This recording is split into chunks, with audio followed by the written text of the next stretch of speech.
Yeah. Um. So, yeah. This is Kal Kat, the Kal Katster, Adam Brown. Yeah. Yeah, this is uh, the spoiler review of Shazam and Endgame. I guess it's a discussion. So the two of them are in this review. I did not do the spoiler review of Shazam or Endgame. Mark Hartz has now seen it. Um, yeah. Um. So yeah, Shazam.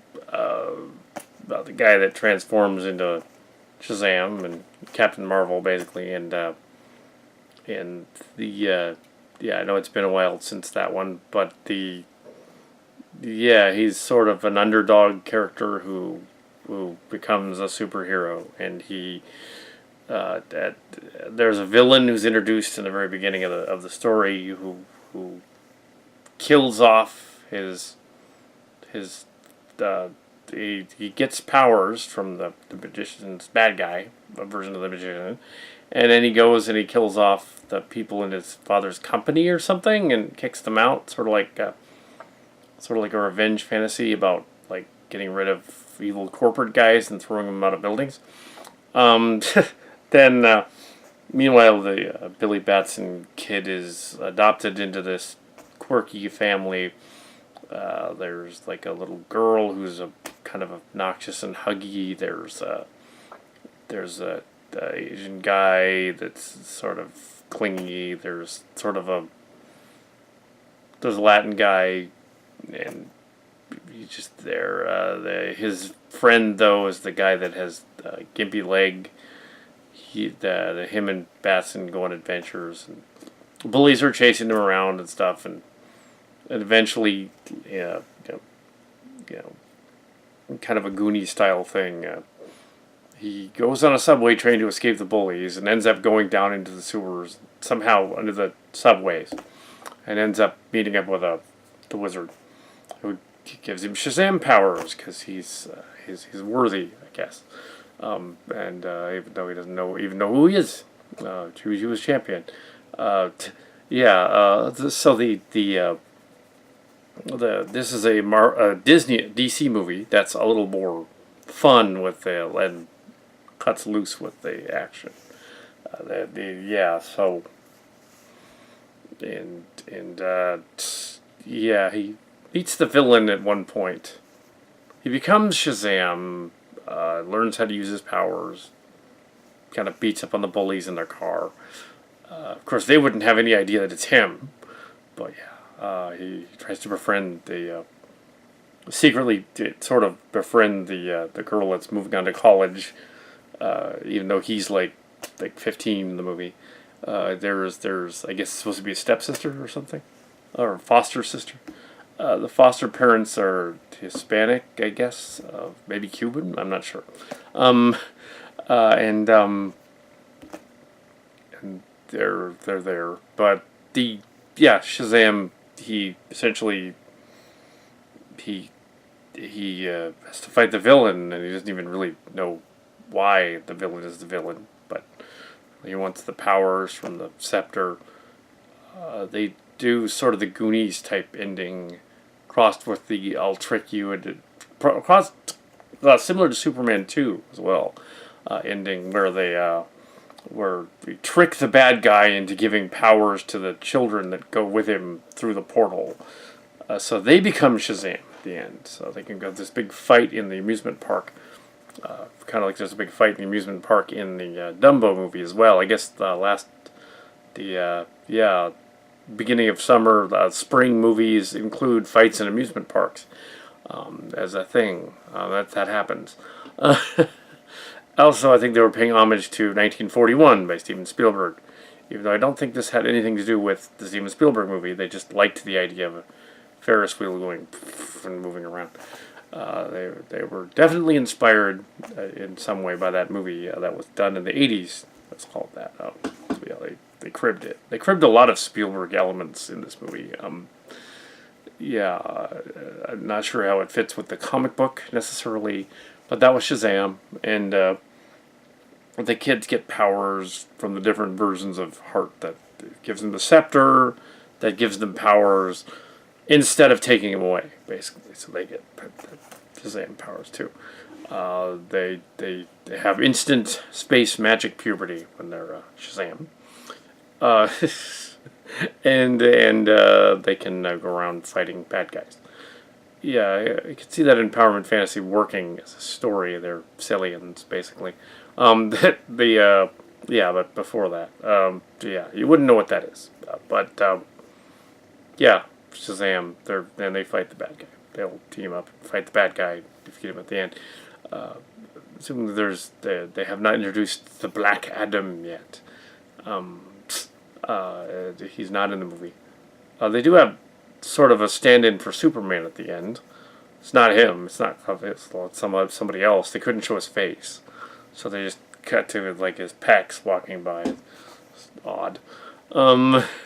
There's also a post-credits cartoon sequence of running around with goofy things. That was Shazam. There's the spoilery part. I'm going to jump on to Avengers Endgame, which we can now give away some elements of it a week into it. Time travel story. I think I've already discussed the some of that in the previous one. Back to the Future type time travel story where it's sort of the anti Back to the Future. It's sort of a it's 5 years later, and after we defeated Thanos, but he'd taken the they defeat Thanos and cut his head off. Kal Kat ending. But then he's already, before they killed him. Well, they all go out into space. Yeah, so Tony Stark is floating in space, and Captain Marvel shows up and rescues him. They go back to Earth. Presumably the pager thing happened just before that. They go back to Earth, and they're going to fight Thanos. They go back to the planet, find out that Thanos has destroyed the gems using the Infinity Stones. They're called Infinity Gems in the comic book. Has used the stones. And I looked this up and also watched an excellent review of the Infinity storyline. The Gauntlet and Infinity War and all that before the Infinity thing. There was an excellent review on Atop the Fourth Wall that went into all the details of what, for a review of what the Infinity Crisis, Infinity Stones, Infinity Gems, Infinity Gauntlet storyline was about. So yeah, go check that out. I have no affiliation, just saying. Lynn Cara reviewed them already. So if you want a terse review of the stones, call the gems in the comic book. The colors are a little different, and their powers are a little different. The movie version is different.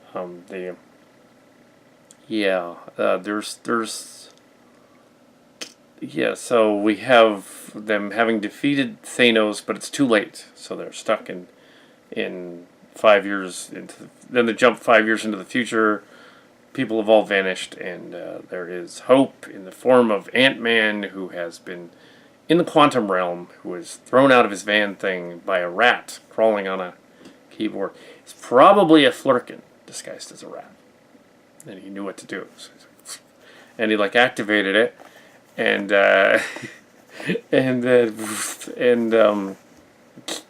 so yeah, the Ant-Man appears and says, "I've only been in there for 5 days, but 5 years have gone by. So we have time travel. We can attempt to go back and correct everything, a la Star Trek Voyager and Back to the Future, and a little bit of Superman the movie, and a little bit of other stuff, various other time travel stories. But oddly enough, not Quantum Leap. Not Quantum Leap." Yes. Because then they would never get back. Until the very end, then it kind of is Quantum Leap. The Russo brothers directed this.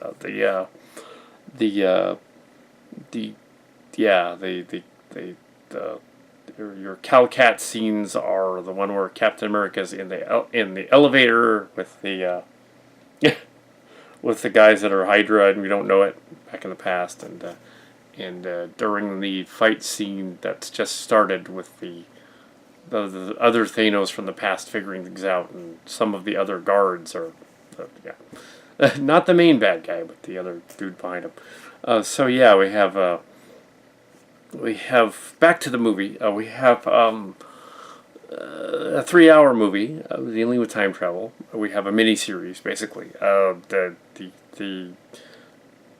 Marvel Universe version of time travel, where they explain the split dimensions and things.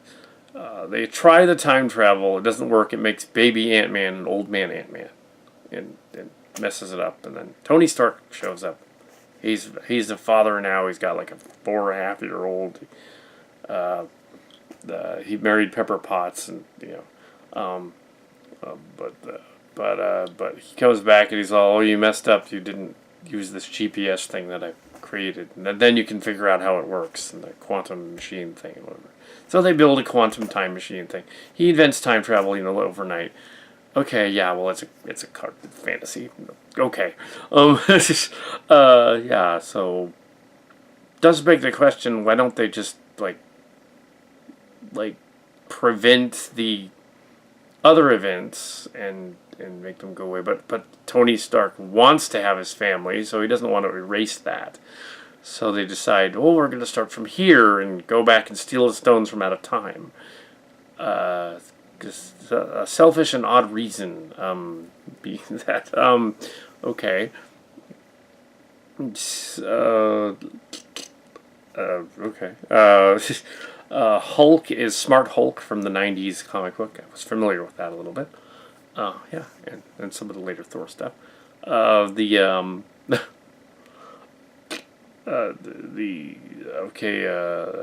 Arrow guy, yeah, is Ronan in it. They don't say him directly. They don't call him that directly, though, do they? They bring him back. That would be Hawkeye. He lost his family in the snap earlier, so it's 5 years later, and now he's Ronan. They bring him back. Natasha brings him back. The Black Widow. They decide to go back to periods earlier in time in this timeline to bring back the stones. But they have to steal them from out of time, so that the Captain America and Iron Man fail to do it in 2012, so they have to go back further to the 70s and steal them from the lab. There's a funny scene where they say that delivery people open the package and they're dying or something. But yeah, there's Tony Stark meets his father, which is right out of Back to the Future, and Doc Brown meeting his earlier self, and Back to the Future 2. Yeah, so, and they joke about Back to the Future in there. Yeah, it's a multiverse, so they can do whatever they want. Now in the first one, there's some weird oddities in there that Thanos controlled the reality thing, so he was able to mess with the gem, able to mess with reality and stuff, and make things different. Like guns wouldn't be blasters anymore; they would be bubble shooters, or a guy could be broken apart into little pieces and just like quantify them or something. Does beg the question that once they get the gems, why didn't they just, okay, I'll wish for this to be fixed immediately, and just there would be no end of the movie, and it would end at 90 minutes. They didn't do that, though. But no, they kept going for a good deal more. But yeah. So... yeah, so they go into this epic thing. Also begs the question, anybody pulled forward in time by the time travel thing, does that mean that half of Peter Parker and his class are rescued? Are they just suddenly 5 years in the future? Because they kind of imply that in the second viewing. Yeah, they are. So do they have to, some of them have to relive high school, where the other ones... Well, that was 5 years ago? That's kind of messed up. So the universe is completely screwed.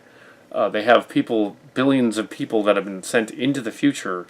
It's still screwed, because unless Wizard Doctor Strange or something, fixed it. He didn't say he did.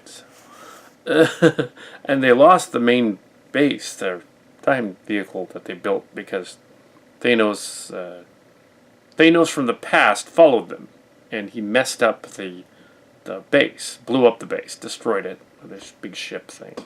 The ship got to full size because it was shrunk inside Nebula's time vortex thing. The evil Nebula from the past messed with the future one and replaced her, a la Biff and Back to the Future. And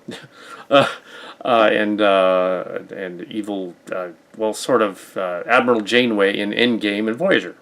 Also referenced in Red Letter Media in their review of the, it's sort of, kind of, more like Mirror Universe, kind of, than the other one. But yeah, more like the Discovery, Star Trek Discovery of the Mirror Universe. You bring back your evil twin to serve as you, and then your evil twin does this and that, and of course acts like an evil twin. Yeah, so sure, a little bit convoluted. So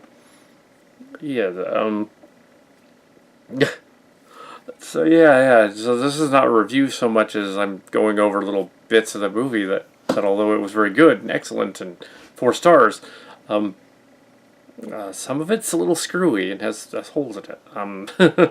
But yeah, so I'm sure there's a lot of other reviewers that have totally gone over all the details. But as a science fiction and fantasy fan and writer, I see some of this it wouldn't work in one of my stories if I wrote it necessarily. I didn't, but if I did, they would be like, "Why did you do that? That character can't do that." Maybe there's not that many people worried about that. So, yeah. I like that. I like that I made the lighting similar to the poster that I put up, but that I printed. Yeah. So, the Soul Stone is another odd thing. The Soul Stone, in the story, the Red Skull is guarding it. Why? When did he get there? In the 40s? I guess. And apparently you have to sacrifice somebody to get the stone. So it's kind of messed up. It's like why? Who made that rule and who put him there? To do that, to say that is he just making that up? And then we have Cap, who goes back and returns all the stones. Okay, he's going to return the Soul Stone. That would mean Romanoff could come out of the thing, right? Because he's going to put the stone back. But that means she comes out and then she's okay and goes back where she is. Because she didn't reappear. So Black Widow didn't reappear. Captain America stayed in the past. Also, is he going to actually go back to Asgard, or did he, and put the ether back in Jane Foster? Because that's kind of messed up. He shows up immediately afterward and he's like, "Oh, by the way, I have to put this evil virus thing back in you." So the timeline is corrected. Yeah.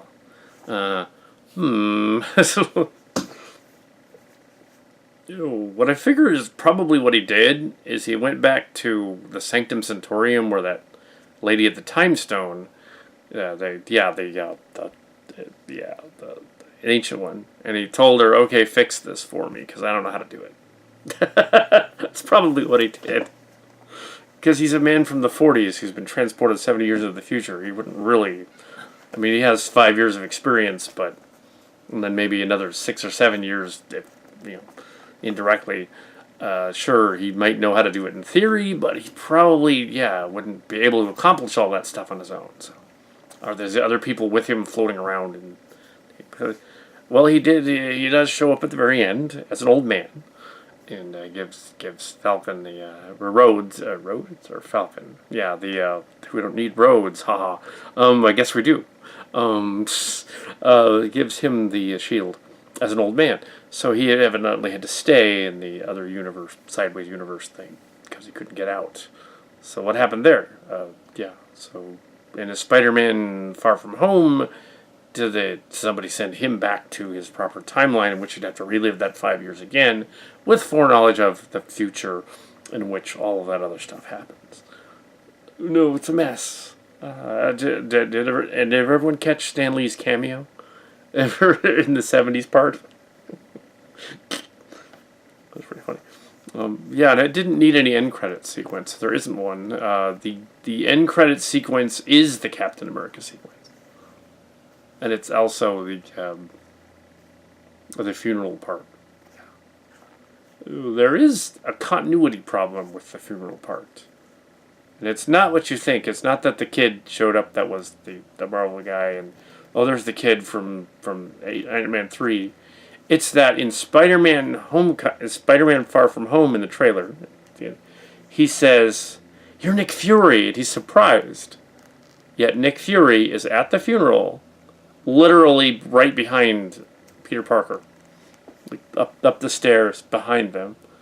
He didn't see him the entire time. He wasn't cloaked. He didn't talk to him. "You're Nick Fury." He wouldn't be surprised about that. He'd be all, "Oh, you're Nick Fury." He seemed surprised to see him. No, you should be all like, "Oh yeah, you're that guy that I saw at the funeral." Maybe the rest of the clip is, it's a space funeral. Yeah, Tony Stark buys it. This is spoilers. Yeah, so this review has everything in it. So you saw that coming in the first one, really. But yeah, the Thanos from the past isn't aware of the Thanos in the future and what he did, except for the visions he saw through future Nebula's time eye thing. And when he goes back, it's in effect a different guy. So they're jacking this other Thanos up, and he doesn't have any idea. It would be like going back to the Future. It would be like beating up on Biff in the 50s and him not knowing what future Biff is going to do. It's like, "Why are you doing that to me?" It's like okay, I might do bad things later on. Yeah, maybe. But yeah, so. So I've pretty much addressed most everything, I guess. Yeah, and they're gonna do a Black Widow movie. So they're gonna have to do a prequel or find her.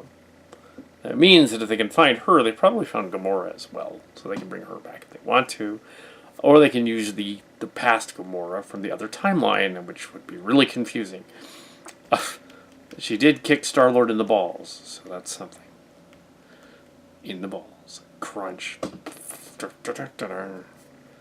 Nebula. Why is her name Gamora?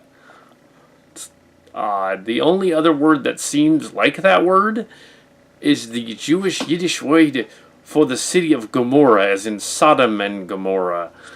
I find that odd. Yeah. And it was destroyed, and Sodom is still around, so, yeah. It was the other city that was spared. And also Nineveh is still around. Well, it's probably a different city. They just renamed it that, but it's still around. But yeah, of course there are some strange names like Nick Fury, who originally was a white guy in the '70s and '80s comics. It's a white dude. He looked kind of like Mr. Fantastic from Fantastic Four, but it wasn't. This guy with an eye patch. He was called Nick Fury. It was a white dude. How did that work? Although they retconned that and they said, well, actually, the white Nick Fury adopted like a half black dude, and that's Nick Fury from the current time period.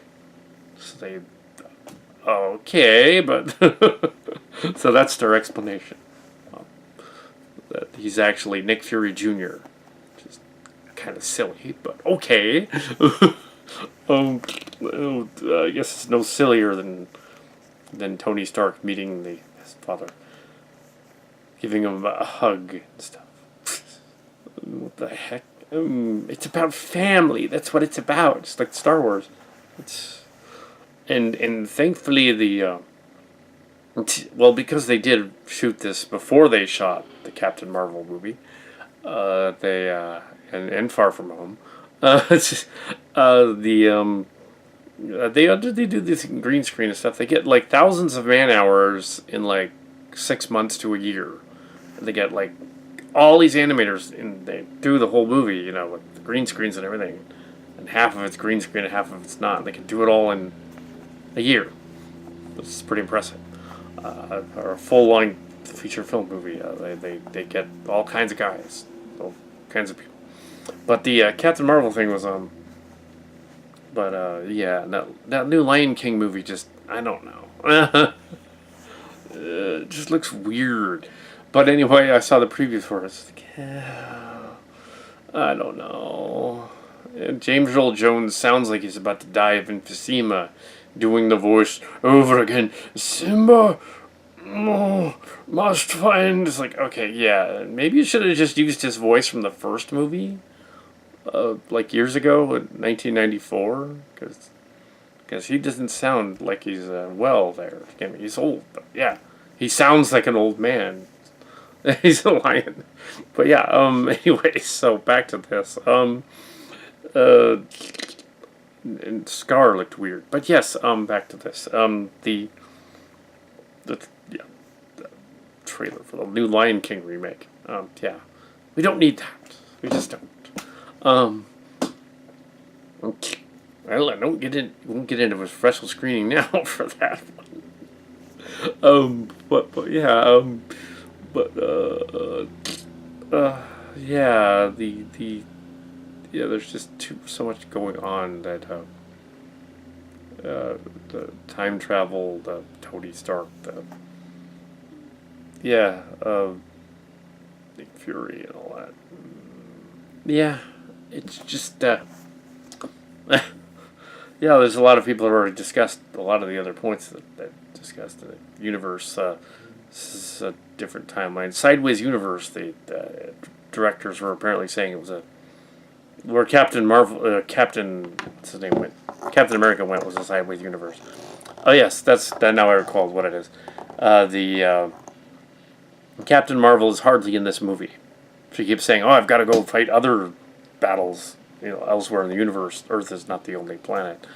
So she's not. She doesn't save the entire movie. So it's not like that. It's not like I'm gonna save the whole movie. It's like, no, she doesn't do that. Yeah. So anyway, yeah. Anyway, and play keep away with the glove thing. It does also beg the question: Why didn't Hulk, when he used the glove, say? Because apparently it's a wishing device. It's a MacGuffin. It's has the ability to do whatever. Here, the last second as I use my thoughts to do my own snap. I'll just make Tony Stark impervious to it. Then he can hold it. I'll make me impervious to it. I'll make everyone come back to the proper timeline and keep the old one. All in the same snap. Like, oh, yeah. And by the way, future Thanos, he's just... Why don't I just erase him right away? Like, yeah. No, they didn't do that. Yeah, it does open a can of worms. Did they do that in another universe? Or was that 1 in 35 million or whatever it was? No, that would have been like Quantum Leap. Like, the quantum realm does beg the questions. Once in the future, are they completely thrown off guard? And also, that guy that had a date with that guy in the beginning, who was one of the directors, now that the other person is unsnapped, so the other person can come back and go, hey, wait a minute. You're cheating on me. Oh. Oh, yeah.